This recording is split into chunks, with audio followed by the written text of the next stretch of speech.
three excellent sources. First is the Bible. Second is John Kennedy. Third is Zig Ziglar. That's good company. I'm happy Zig's here today. You're going to enjoy.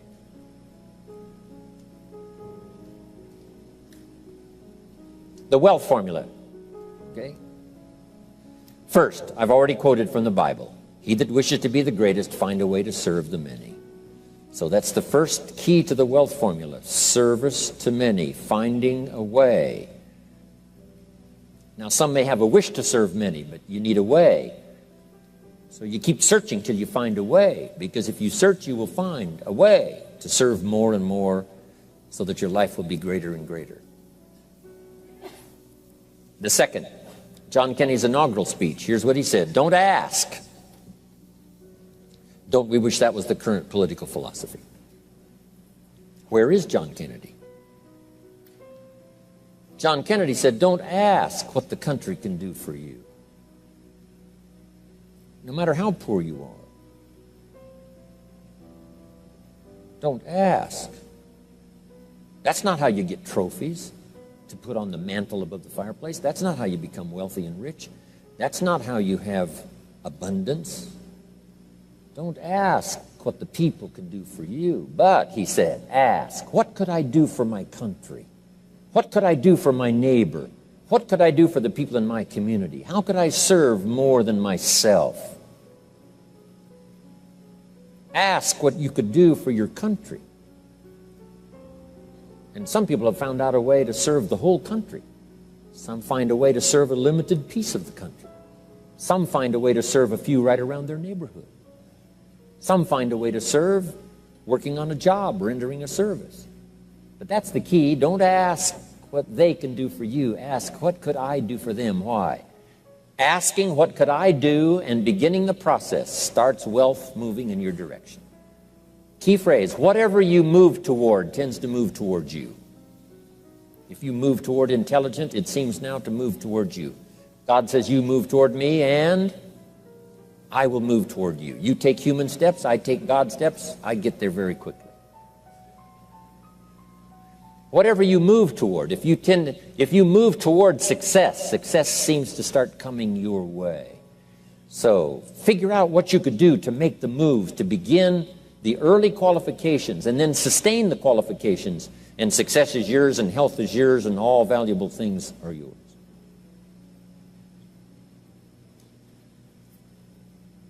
Now, the third, of course, is Zig Ziglar, and I'm going to borrow. Hopefully, he wasn't going to use it today, so I get to borrow it.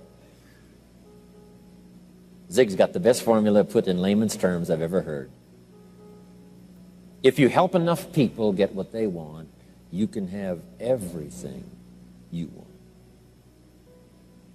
Help enough people get what they want, you can have everything you want. When I first heard that, I underlined the word everything. And guess what I did? I went for it.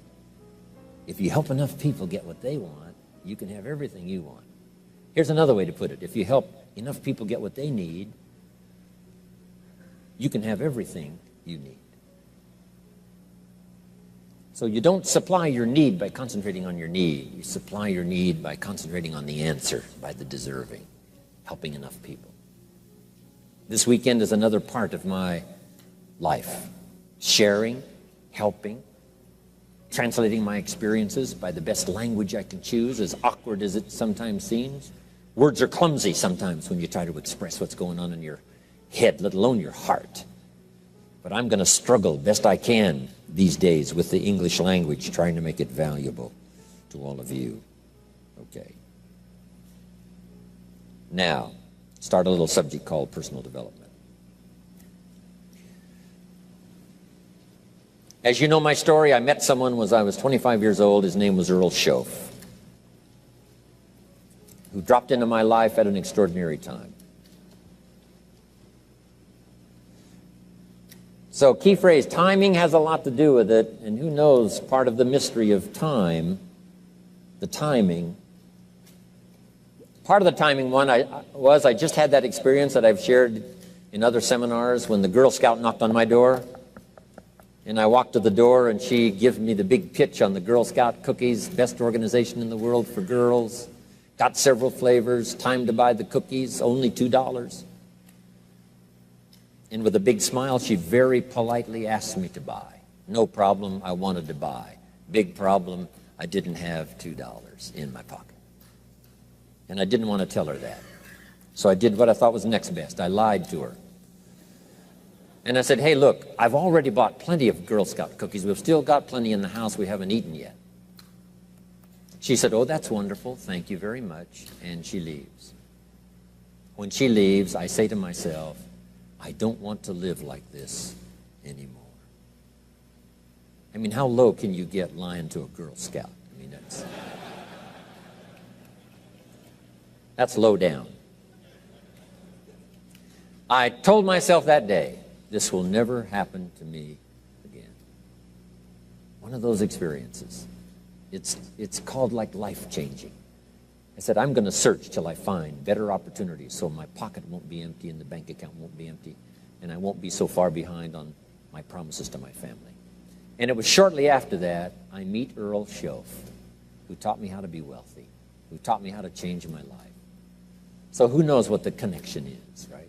Someone says when the student is ready, the teacher will appear. You know, I don't know all the mystery of that. But anyway, it seems like some of those things uniquely happen. But it was Mr. Shoaff over a 5-year period before he died at age 49 who taught me some extraordinarily simple things. He only went to the 9th grade in school, never finished high school, never went to college, never went to university. So he put his ideas and his experiences in very simple language, which I think for me, you know, a kid from the farms of Idaho, that simplicity was so important. Because if it would have been technical, I'd have missed it. If it would have been mystic, I would have, backed away. But it was just basic, blunt, ABC, familiar stuff that I hadn't thought of before. And he did start to remind me, and those ideas changed my life. Mr. Shoaff was the one when I said, this is all they pay. He said, you've been working 6 years, Mr. Rohn, how come you're not doing better? And I said, this is all the company pays. He says, well, that's not true. I said, no, this is my paycheck. This is all the company pays.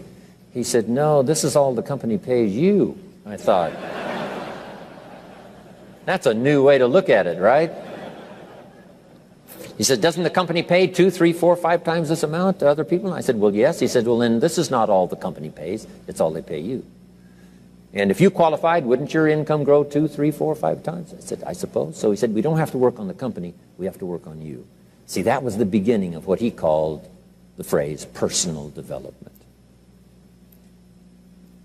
I told him things cost too much. He said, no, you can't afford them. I thought, well, that's a new concept. I hadn't thought about that.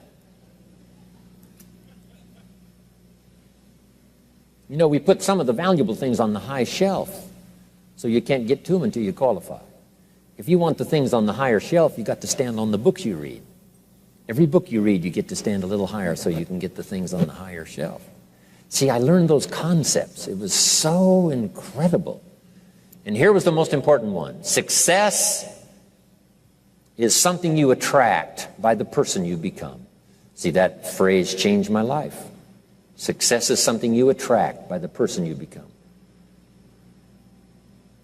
Success is not something you pursue. It's like chasing a butterfly. You can't quite catch it.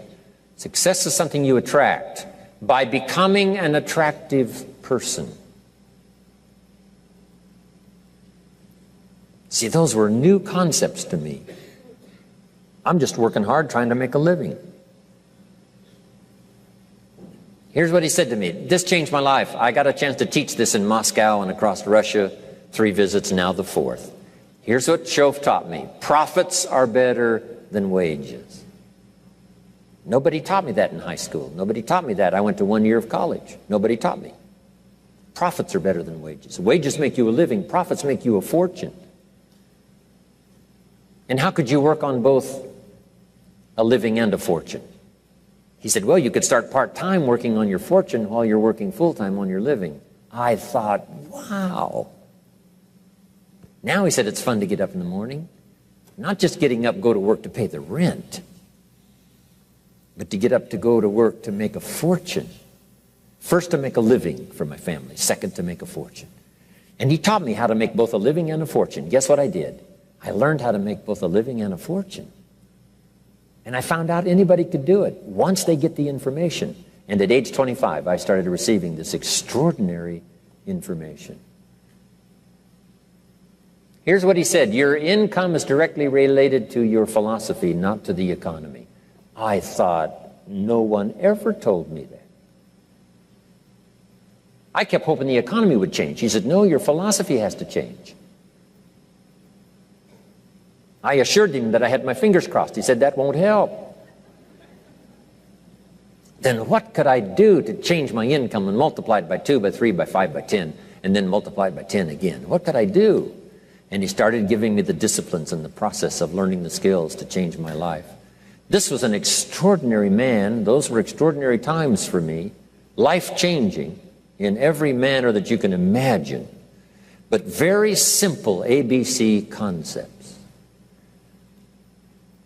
Here's what I learned: not to search for the exotic until you've discovered the basic. And those basic philosophies that he shared with me during that time were life-changing, and he called it personal development. Now, in the understanding of personal development, let's go through it quickly, some notes before we take our first break. If you're okay, say, I'm okay. Okay. How many of you have one page of notes already? One page, good. Okay, jot these ideas down. First, for personal development, we must understand the law of the seasons and the lesson of the seasons, which prompted that first book, the first book of mine, Seasons of Life. Here's the phrase: life in business is like the changing seasons. Frank Sinatra used to sing, life is like the seasons. Next phrase: you cannot change the seasons, but you can change yourself.